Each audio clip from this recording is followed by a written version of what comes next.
And Natasha, we got a major development this evening. Just in the last few hours or so, we've learned that Leader Kevin McCarthy has made a major concession to the small group of Republicans that have said they are not going to vote for him for Speaker. And that concession is this. For the House rules, he's agreed to change them so that it would just take 5 Republican House members, that's it, at any point to call for a vote to remove the Speaker of the House from power.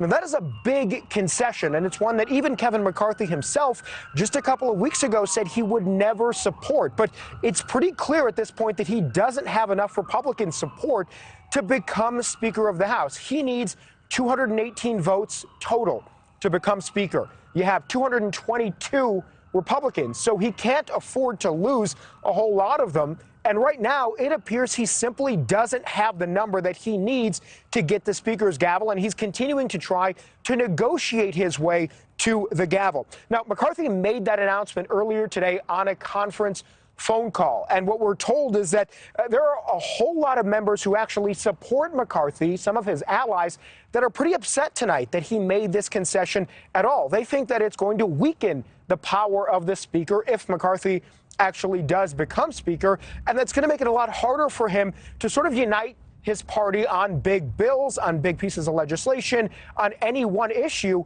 when he always faces the risk of 5 members calling for a vote to remove him. So that is where it stands right now, Natasha. We're also told there was a lot of anger directly at one member of Congress, specifically Congressman Matt Gaetz. He's one of these people who said he would never vote for Kevin McCarthy. And our sources tell us there were a lot of members that were calling him out, calling his bluff, saying, even with this concession, are you now going to vote for Leader McCarthy after he's given you this olive branch? And we're told that Gaetz did not commit to doing it. So right now, Natasha, it appears as though even though he's negotiating, McCarthy still may be in trouble.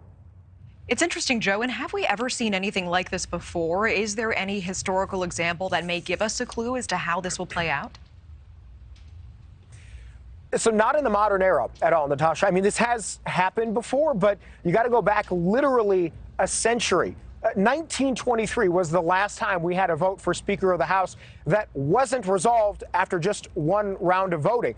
So there's a lot of uncertainty here. What we do know is that on January 3rd, in 40 hours or so from right now, there is going to be a vote. And presumably between now and then, McCarthy could wrangle up enough support, enough dealing where maybe he does win the Speaker's vote on the first round. It seems unlikely now. And so it would eventually go to a second round and a third round. Republicans could sort of pause the process and huddle together, have another conference meeting, and potentially, work out some support for McCarthy. Maybe he does find a way to negotiate his way to the gavel. Or the other possibility is that Republicans unite around somebody else, maybe a Steve Scalise, who is the second in power right now in the House.